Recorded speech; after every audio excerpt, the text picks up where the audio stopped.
Om Swastiastu.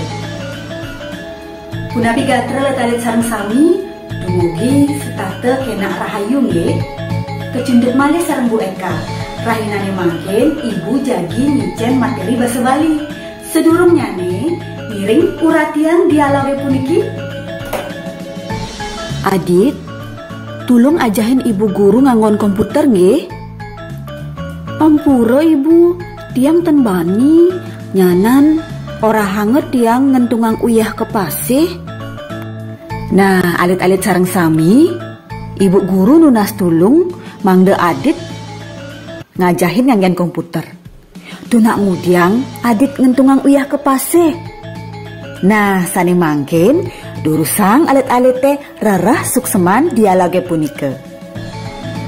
Nah, mangde alit-alit teh preside unik ring sukseman dialoge punike giring uratian materi puniki. Alit-alit sareng sami materi rahinane mangkin inggih punike paribasa Bali. Nah, paribasa Bali inggih punike basa rinenge dados rarasmen wiadin pengelengut basa rikala mababaosan kalih menggonjakan sareng pesawitran. Alit-alit, nah puniki merupa soroh utawi jenis paribasa Bali. Akeh pisan wenten paribasa Bali, iriki wenten 16. Sakewanten rahinane mangkin Ibu wantah nelatarang papat kemanten. Inggih punika sesonggan, sesenggakan, sesawangan, miwah sloke. Sane ke pertama, sesonggan. Sesonggan inggih punika prelambang kahanan paripolah jatme sane keimbangan ring kahanan paripolah barang wiadin buron. Contoh, ngentungang uyah ke pasih. Suksemane mangideh anak ane suba ngelah bisa merupa barang keweruhan miwah ane lenan. Sane kaping kalih sesenggakan. Sesenggakan lingganipun senggak artinipun singguk utawi sentil antuk raos. Sesenggakan mekardi ice sang sane mireng, mekardi jengah tur sebat sang sane keanggen sesenggakan utawi keni kesentil manahipun. Sesenggakan puniki patos sekadi sesonggan. Sakewanten sesenggakan kerienen antuk kruna buka tur wenten sekadi samperanipun.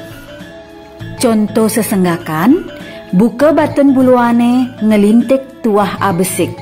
Suksemane sekadi anake ane hidup pedidi tusing ngelah nyama wiadin timpal. Sane kaping 3, sesawangan. Sesawangan inggih punika sapunapi sane kecingak raris kerasayang ring kayun mirip sekadi solah utawi kahanan jadmo. Sesawangan puniki ketahnyane nganggen kruna buka kadi dan pendah kadi waluya kadi luwer amunan. Contohnya ne seledetne kadi tatit, suksemannya ne peliatne utawi seledetne sane galak. Sane kaping 4 utawi sane kaping 4 sloka. Sloka inggih punika silih tunggal basita paribasa sane ngimbang parilaksanan manusia ring kahanan sane kiosan. Tur setata kecinayang antuk kruna buka slokane. Contohnya ne buka slokane nundunin macan medem. Suksemannya ne nantangin musuh ane subo nengil. Nah, alit-alit sareng sami asa punika wawu materi indik paribasa Bali. Sane mangkin ngiring mewali ring dialog utawi percakapan iwawu.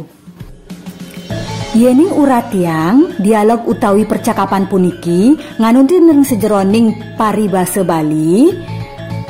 Dialoge puniki nganggen paribasa Bali inggih punika ngentungang uyah ke pasih.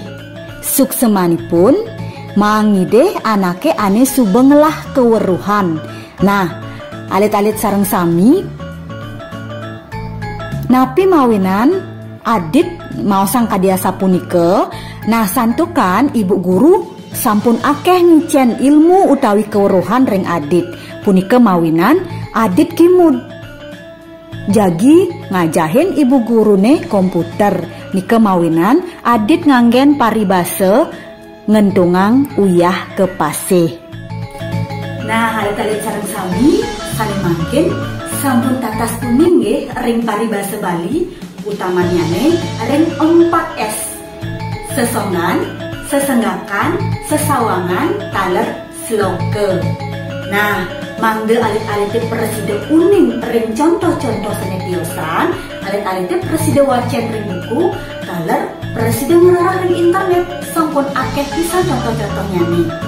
Nah, ngantos iri kidung, ibu ngicen materi rahinane manggil, ngiring Raja Basa Bali, ngiring ajegang budaya Bali. Matur suksema. Om Santi Santi Santi Om.